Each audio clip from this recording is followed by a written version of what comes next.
Today we're going to talk about constructivism and how it plays a role in education today and for the future. Question we're going to answer today is why constructivism in the classroom?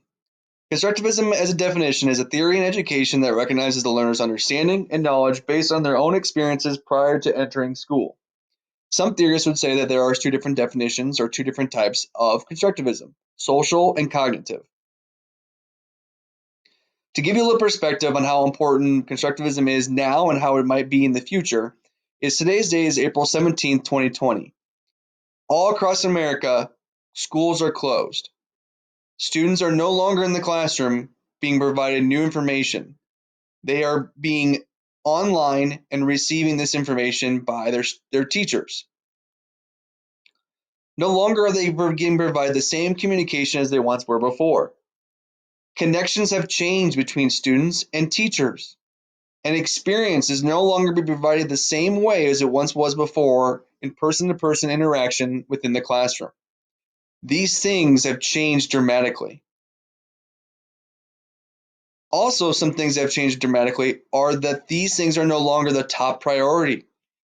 Testing has changed to where state standard testing is no longer required or has been removed. Grades no longer are required for some grade levels. And instruction is also not on or not in person, but online. So a study was done by myself to focus on 4 things that may also play into a role of why we think or why we should keep constructivism in the classroom and why it's so important. The 4 questions are as followed. What significance does social constructivism play in student learning? What significance does cognitive constructivism play in student learning?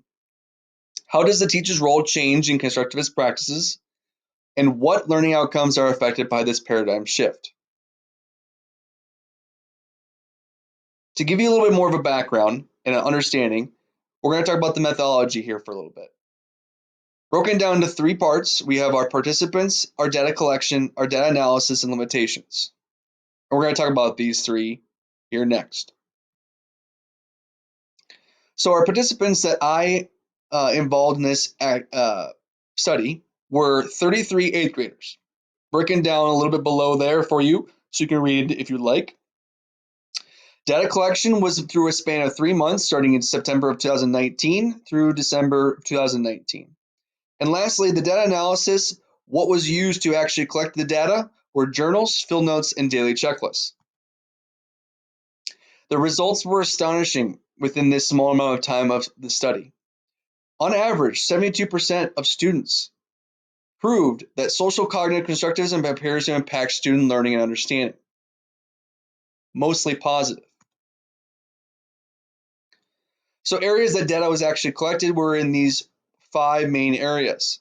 Looking at these pie graphs, you have a demonstration of knowledge was one area. Sufficient information was gathered by the students in their groups. Perspectives were considered, also in their groups.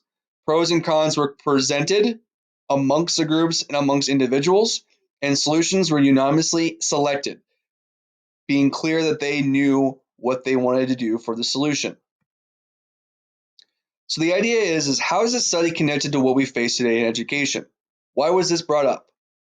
Today we face a new troubling time where we're no longer meeting with students face to face, providing experiences and our own personal backgrounds, while also our students providing their own personal backgrounds.